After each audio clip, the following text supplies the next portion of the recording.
الرحيم الحمد لله رب العالمين الرحمن الرحيم مالك يوم الدين إياك نعبد وإياك نستعين اهدنا الصراط المستقيم صراط الذين أنعمت عليهم غير المغضوب عليهم ولا الضالين والعصر إن الإنسان لفي خسر إلا الذين آمنوا وعملوا الصالحات وتواصوا بالحق وتواصوا بالصبر. Mesdames, messieurs, permettez-moi de vous dire que en cherchant la baraka, la bénédiction de Dieu, je commencerai mon exposé par le récit de deux versets coraniques qui constituent même la base fondamentale du soufisme et de l'orthodoxie. Le premier verset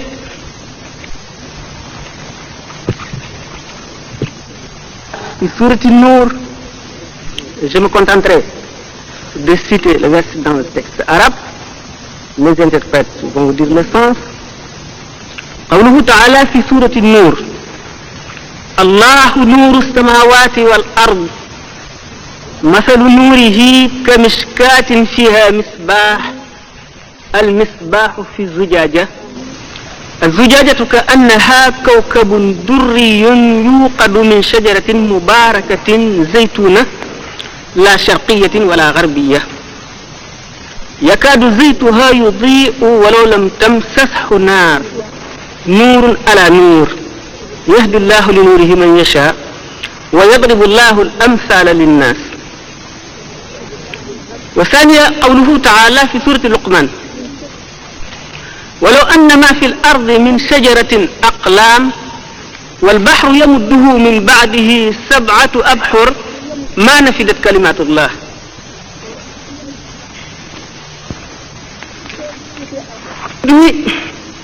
Je dis que l'humanité a besoin plus que jamais aujourd'hui d'exemples vivants qui exaltent les esprits et permettent de regarder de plus haut un monde matérialiste inquiet, partagé entre la crainte et l'espoir, avec des ambitions démesurées d'hommes ayant perdu le sens des réalités et qui, sans apprendre à dominer leurs passions, ont dominé la nature grâce au développement des sciences et des techniques qui ont modifié la vie. Le monde traverse une crise non seulement spirituelle, nous dit-on, mais métaphysique. L'exemple de grands hommes spirituels comme Cheikh Ahmadou Bamba doit plus que jamais être étudié et suivi pour préserver l'humanité d'un suicide. Doit être plus que jamais étudié et suivi pour préserver de suicide une humanité à laquelle il ne manque que la foi. L'adolescence d'un être hautement spirituel, comme accablé sous un poids écrasant et mystérieux, pressé d'une soif ardente et d'un désir insatiable, tout comme si on lui avait confié la garde des secrets du ciel et de la terre, Cheikh Ahmadou Bamba, dès son jeune âge, paraissait tendu, méditatif et résolu. Une sorte d'extase de nature inconnue le marquait et semblait larger à la compagnie des hommes. Et grave, on lui remarquait parfois des accès de frénésie et de profonde méditation accompagnés d'ardeur effervescente. C'est ce qu'on appelle chez les mystiques hadithul walahan.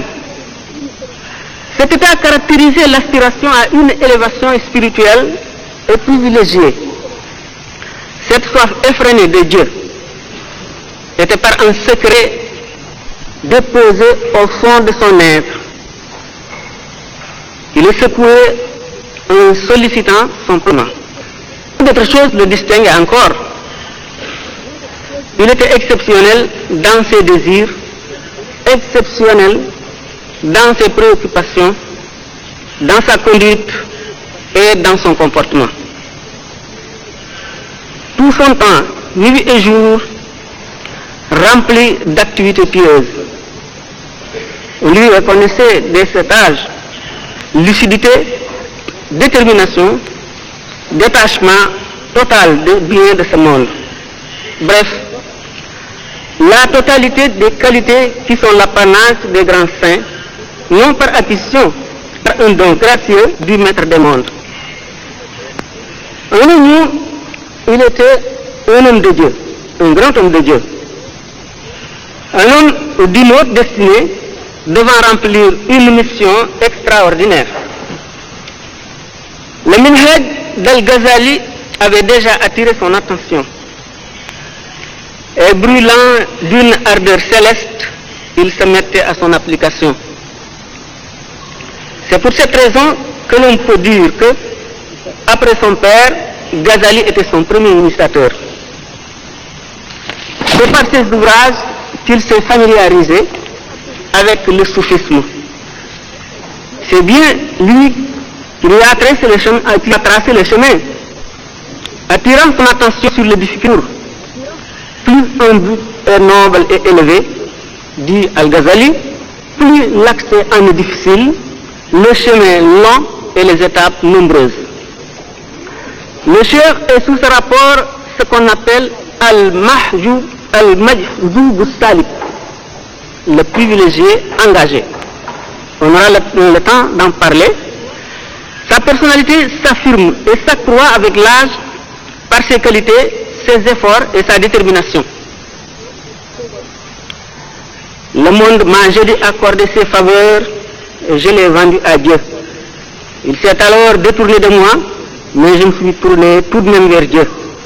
Il m'est revenu à nouveau, je lui ai toujours tourné le dos en me dirigeant vers Dieu, le très haut, et celui-ci a perpétué mon bonheur.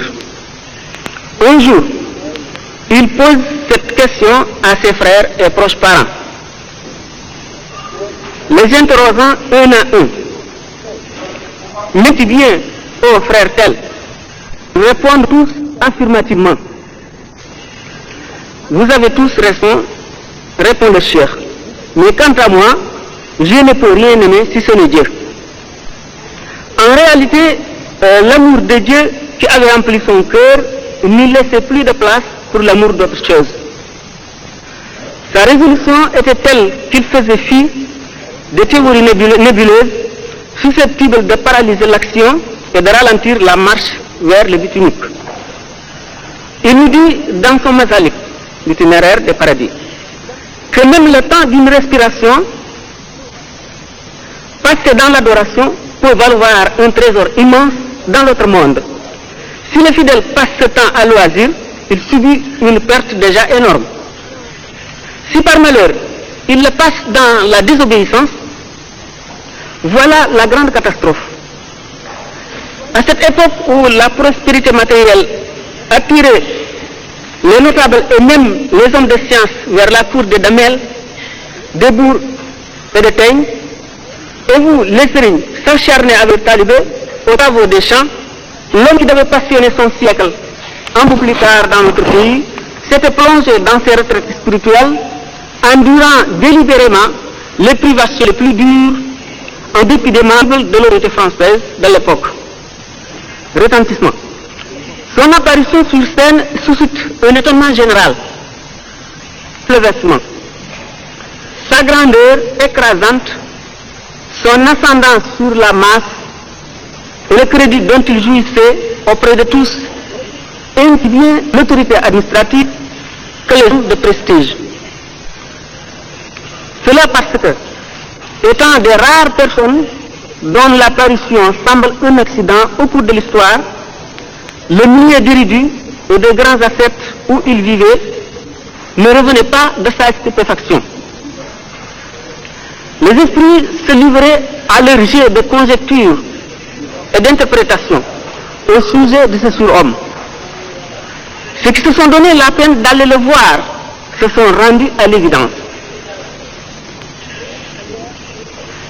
Mais les réfractaires se contentèrent de mettre à distance des hypothèses fragiles et gratuites.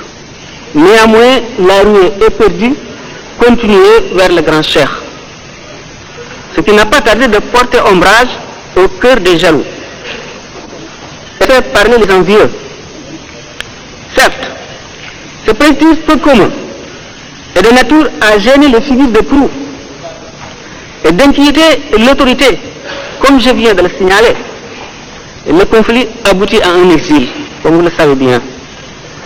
Ce préjudice le gênait lui-même, plus qu'il ne gênait les envieux, plus qu'il ne gênait la puissance coloniale. Il l'expliquait souvent par un exemple, disant qu'en ce moment-là, il était comme un notable, un homme très considéré dans un pays où sévit une grande famine. Aucun grain dans ce pays. Cet homme qui avait construit d'énormes et de nombreux greniers attirait l'attention de tous et suscitait leur espoir.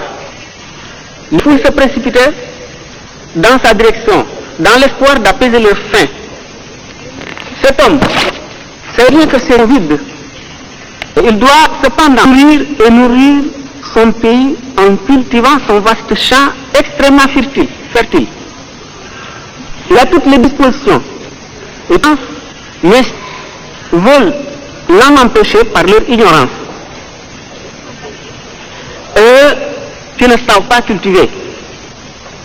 S'ils échappent et se livrent à la culture, ils sont tous sauvés. S'ils n'y réussissent pas, le bas capitaine à bord, ainsi que les passagers. Mais par bonheur, Dieu a sauvé tous en lui accordant l'accomplissement de cette grande mission dans son exil, où il a eu le temps et la possibilité de donner pleine satisfaction à son Seigneur. Son Seigneur qui le comble de bien et d'honneur. Il aurait dit lui-même que sans cet exil, il serait bien dommage pour lui-même et pour tous ceux qui lui ont confié leur âme. Il écrit: la paix éternelle m'a arraché de l'ensemble des créatures, afin de leur faire savoir